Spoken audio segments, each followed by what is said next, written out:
नमस्कार, सिटी हलचल में आपका स्वागत है। आइए नजर डालते हैं आज की सुर्खियों पर। हरियाणा नारकोटिक्स कंट्रोल ब्यूरो की बैठक आयोजित की गई।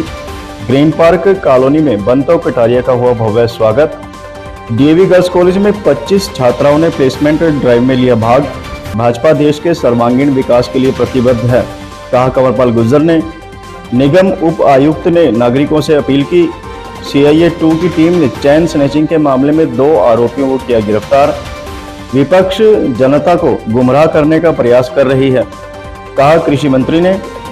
लोकसभा प्रत्याशी बंतो कटारिया ने लोगों को किया संबोधित। जिला निर्वाचन अधिकारी ने अधिकारियों को दिए निर्देश। 5 लाख की रिश्वत लेने के मामले में CBI ने साइबर प्रभारी को किया गिरफ्तार। नगर निगम द्वारा लगाए जा रहे हैं सत्यापन शिविर और जिला सभागार में राजनीतिक प्रतिनिधियों की बैठक बुलाई गई। और अब गतिविधियां विस्तार से। हरियाणा में नशा तस्करों पर नकेल कसने के उद्देश्य से हरियाणा नारकोटिक्स कंट्रोल ब्यूरो लगातार कार्रवाई कर रहा है। इसी को लेकर गत दिवस ब्यूरो के उच्च अधिकारियों की बैठक में महत्वपूर्ण निर्णय लिए गए ताकि इस मुहिम को और अधिक तेजी से चलाया जा सके। गत दिवस हरियाणा पुलिस महानिदेशक शत्रुजीत कपूर के मार्गदर्शन में हरियाणा राज्य नारकोटिक्स कंट्रोल ब्यूरो के प्रमुख OP सिंह IPS अतिरिक्त पुलिस महानिदेशक के नेतृत्व में समूचे हरियाणा में नशा तस्करों के खिलाफ चलाए जा रहे विशेष अभियान के तहत कार्रवाई करते हुए हरियाणा राज्य के विभिन्न जिलों से आतन 22 नशा तस्करों की सूची तैयार कर राज्य सरकार को भेजी है ताकि इनको अगले 1 साल के लिए नजरबंद कर नशे पर लगाम कसी जा सके। आज इसको लेकर डायल 112 पंचकूला में मीटिंग का आयोजन किया गया, जिसकी अध्यक्षता स्वयं OP सिंह प्रमुख एवं अतिरिक्त पुलिस महानिदेशक द्वारा की गई।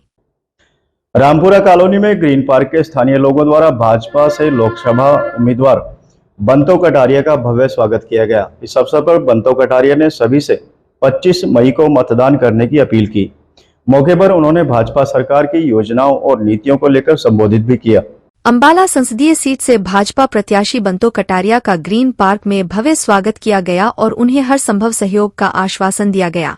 इस दौरान श्रीमती कटारिया ने सबसे अपील की कि 25 मई को पहले करें मतदान फिर करें जलपान। श्रीमती कटारिया ने कहा कि केंद्र व राज्य सरकार द्वारा आम जनमानस के लिए चलाई गई योजनाओं से जनता खुश है। यही कारण है कि देशवासी NDA को 400 से ज्यादा सीटें जीतने का मन बना चुके हैं। श्रीमती कटारिया अपने पति पूर्व सांसद स्वर्गीय रतनलाल कटारिया को याद करते हुए भावुक हो गई। उन्होंने कहा कि स्वर्गीय रतनलाल कटारिया के अधूरे कार्य को पूरा करना और देश को दुनिया में आर्थिक रूप से तीसरी शक्ति बनाने के प्रधानमंत्री नरेंद्र मोदी के सपने को साकार करवाना उनकी प्राथमिकता रहेगी और उसके लिए वह रात दिन एक कर देंगी। उन्होंने कहा कि प्रधानमंत्री नरेंद्र मोदी ने पिछले 10 वर्षों में जो देश की कायाकल्प की है वह कांग्रेस ने अपने 55 साल के शासनकाल में नहीं की। नगर निगम उप आयुक्त नीलम मेहरा ने बताया कि संपत्तियां 100% सत्यापित करने के लिए निगम क्षेत्र में विशेष अभियान चलाया जा रहा है। उन्होंने निगम क्षेत्र के नागरिकों का आह्वान करते हुए कहा कि इस कार्य में निगम कर्मचारियों का सहयोग करें। निगम उप आयुक्त नीलम मेहरा ने बताया कि नगर निगम क्षेत्र की संपत्तियां 100% सत्यापित करने के लिए निगम कर्मी घर घर जाकर शहरवासियों की संपत्तियां सत्यापित कर रहे हैं। इनके अलावा निगम के वार्डाए में शिविर लगाकर भी संपत्ति सत्यापन का कार्य किया जा रहा है। निगम कार्यालयों के नागरिक सुविधा केंद्रों में भी संपत्ति सत्यापित की जा रही है और लोगों द्वारा दर्ज आपत्तियों का समाधान किया जा रहा है। उन्होंने सभी कर्मचारियों को संपत्तियां सत्यापन कार्य में तेजी लाकर जल्द से जल्द इसे निपटाने के निर्देश दिए। वहीं उन्होंने चेतावनी दी कि जो कर्मचारी धीमी गति से कार्य कर रहे हैं उनके खिलाफ विभागीय कार्यवाही अमल में लाई जाएगी। अब तक निगम क्षेत्र की 210,843 संपत्तियों में से 55,815 संपत्तियां सत्यापित की जा चुकी है। भाजपा पर विपक्ष द्वारा लगातार संविधान बदलने के आरोप लगाए जाने पर कृषि मंत्री कंवरपाल गुर्जर ने जवाब देते हुए कहा कि विपक्ष जनता को गुमराह करने के लिए आए दिन प्रपंच रच रहा है, परंतु देश की जनता भाजपा और विपक्ष को भली भांति जान चुकी है। हरियाणा के कृषि मंत्री कंवरपाल गुर्जर ने यमुनानगर में मीडिया से बातचीत करते हुए कहा कि विपक्ष आरोप लगा रहा है कि भाजपा संविधान को बदल देगी, संविधान को समाप्त कर देगी। उन्होंने कहा कि अगर डॉक्टर अंबेडकर दोबारा से आ जाए तो वह भी संविधान नहीं बदल सकते। विपक्ष झूठी बातें करके लोगों को गुमराह कर रहा है। यमुनानगर में मीडिया से बातचीत करते हुए कंवरपाल गुर्जर ने कहा कि कांग्रेस अपने घोषणा पत्र में मुसलमान को पहला हक देने की बात कहकर हिंदू मुस्लिम की बात पैदा कर रही है। कांग्रेस कहती है कि देश के लोगों की संपत्ति का सर्वे करवाएंगे, जिनके पास ज्यादा संपत्ति है वह उन लोगों में बांट दी जाएगी जिनके पास संपत्ति नहीं है। गुर्जर ने कहा, ये कम्युनिस्ट पार्टी की सोच रही है जो अब पूरी दुनिया में समाप्त हो चुकी है। बाइट कंवरपाल गुर्जर कृषि मंत्री। वो कृषि मंत्री ने ये भी कहा कि चुनाव में सभी की भागीदारी होनी चाहिए, लोगों को अपने मताधिकार का प्रयोग करना चाहिए।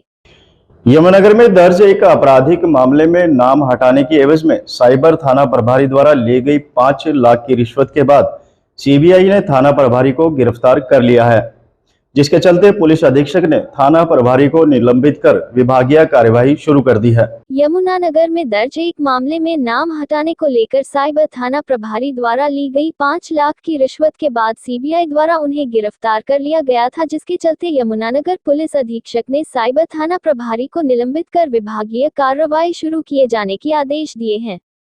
डीएसपी अभिलक्ष जोशी ने बताया कि उनके पास सीबीआई से जानकारी प्राप्त हुई थी कि एक दर्ज मामले में एक पक्ष से रिश्वत लेने के मामले में सीबीआई ने साइबर थाना प्रभारी को गिरफ्तार किया है।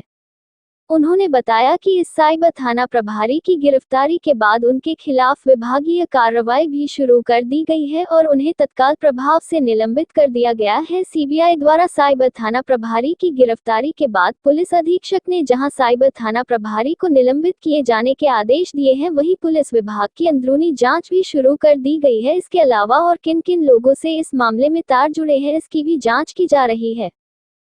देखिए, हमारे पास तो सीबीआई के द्वारा सूचना दी गई कि सीबीआई के द्वारा हमारा इंस्पेक्टर साइबर एसएचओ साइबर थे, तो उनको गिरफ्तार किया गया किसी करप्शन के मामले के अंदर। यह मामला हमारे सामने आया था।